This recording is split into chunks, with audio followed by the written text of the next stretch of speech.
Hi there, this is Snake Jake 9609. This is my first snake video that I am doing.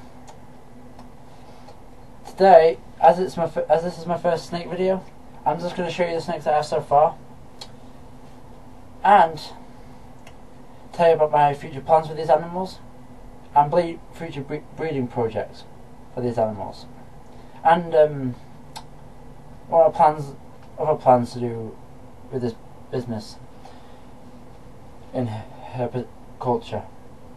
I'm going to be showing you my biggest snakes to my smallest.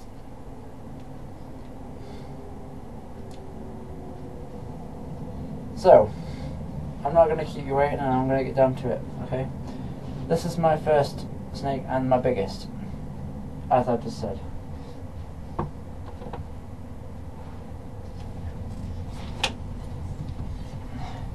Here is my biggest female.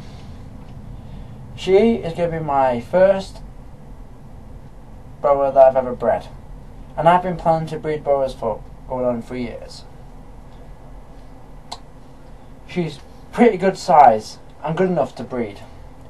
She weighs 22 pounds, I'd say, and she does have the correct size.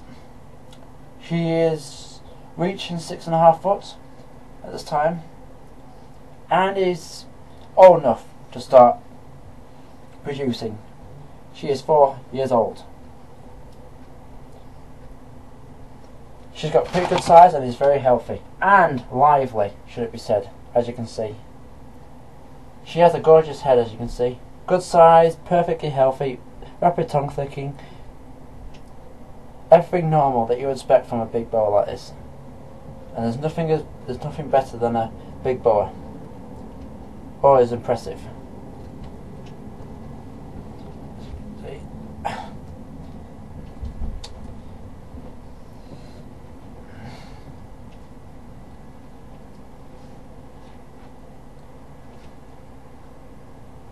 I'll just give you a size difference. She's probably as thick as my arm, if not a little bit rounder. And she's going to produce a nice litter.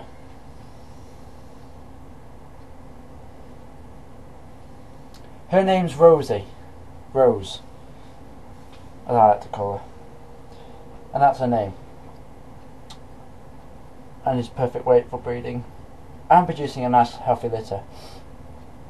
And as soon as possible, I'm hoping to get her going with my first breeder male, which I'll just get out for you in a sec, whose name's Sammy. So I'll go and get him out now.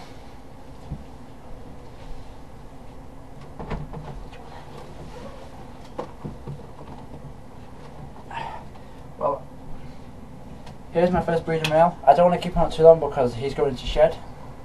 As you know, a snake that is in shed is more prone to biting than is otherwise, and is more uncomfortable. So I don't want to keep her out. But this is the breeder going to her, and with one of the baby females, the baby female I've got over there that I'll show you in just a sec, when she's able. But when he sheds, is stunning. He's highly pink. I call him a salmon, a normal salmon-faced Colombian boa, and is very chilled and relaxed and friendly.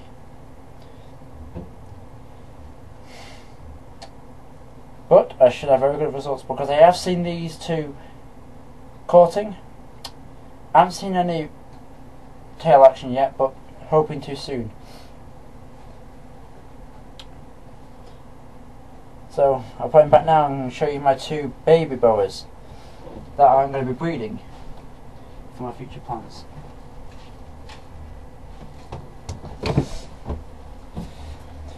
It is very important that you wash your hands before and after horned snakes to avoid contamination between species. And even same species.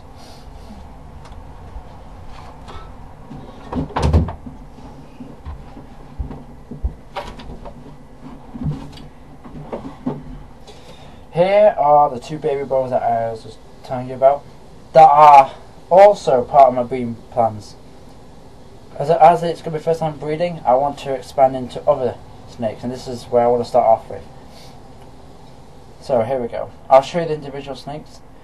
The male, who's very stunning, if you could see how clear his patterns are, especially his tail.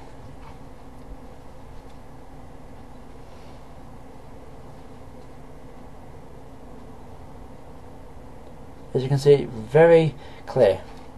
And this snake is very tame, very chilled and relaxed, and has such a personality, like a puppy, and craves attention. And very clean. In fact, this snake is one of the cleanest Colombians I've seen.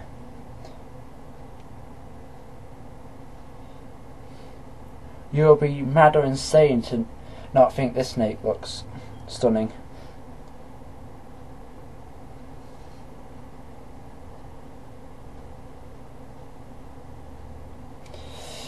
And this is Damien. And he is one of my breeders.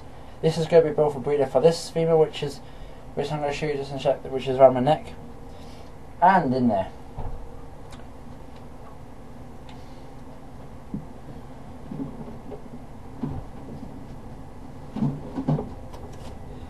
Here is the female.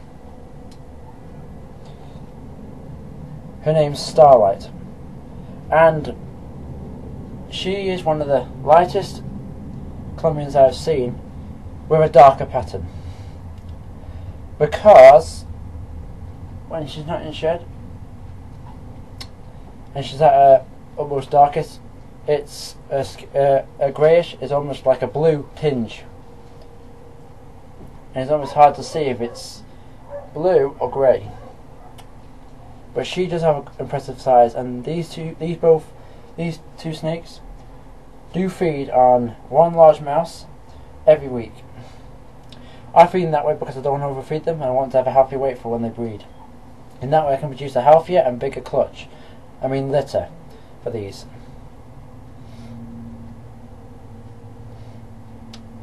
As you can see, they're very happy. Very interactive, especially with the camera.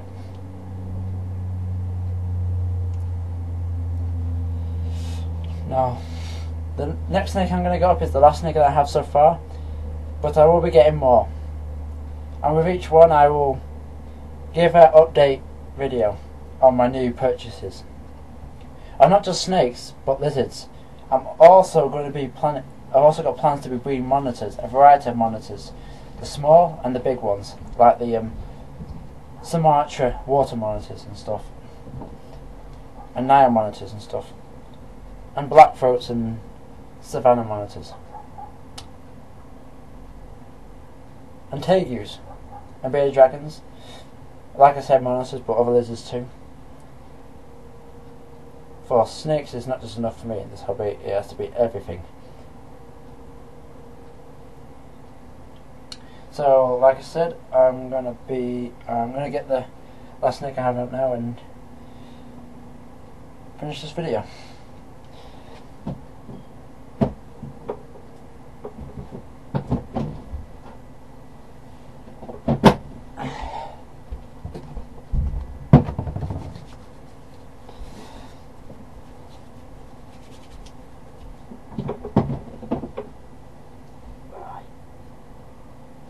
Gracious. God, let's put him in there. Wrong cage. That's okay.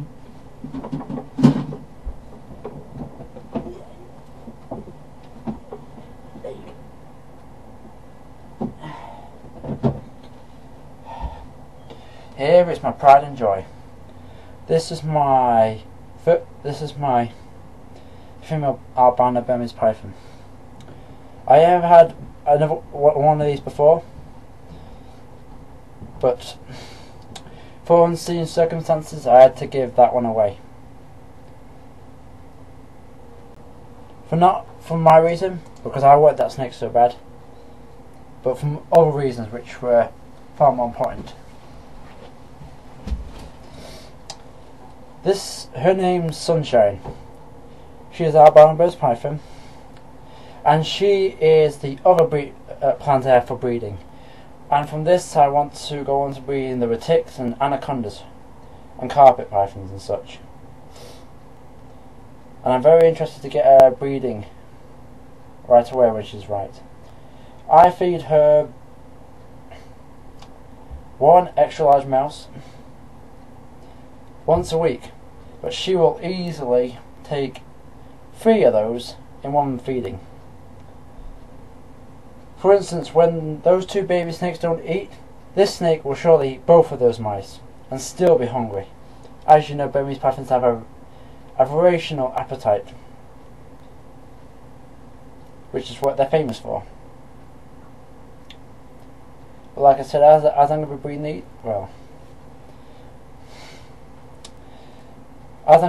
these, I am going to be getting some master situs permits so I can legally sell these and import them and export them across states and to countries with the right permits.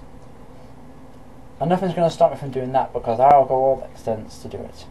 And if other people can do it, so can I, and so can you, if you're interested in that sort of thing. But it's worth it if you want to carry on doing the same thing. But like I said, I am a serious keeper, and I am dedicated to my animals, no matter how big or small they are. Even these snakes, which, even though can grow to 18 feet easily, very unlikely, but occasionally will grow that big, still, it's a snake that I love and still keep till the day it dies, and breed. Because my passion lies with big snakes. And people need to be educated more on these snakes, so that even if they don't want to keep them, they'll still be easy at knowing more about the truths about the snakes than the lies.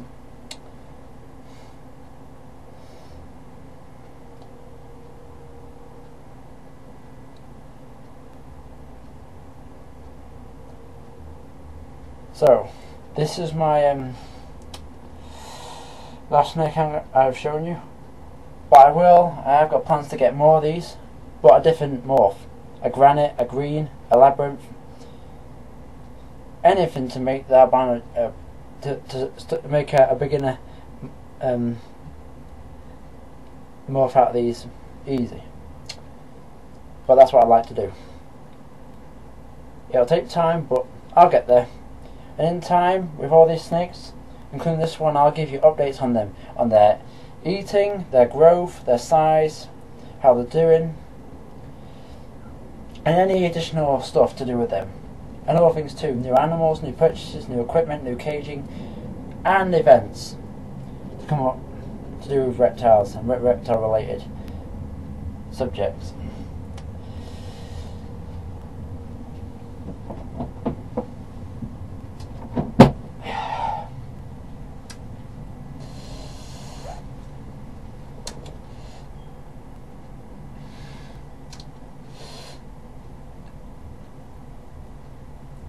See you soon, YouTubers.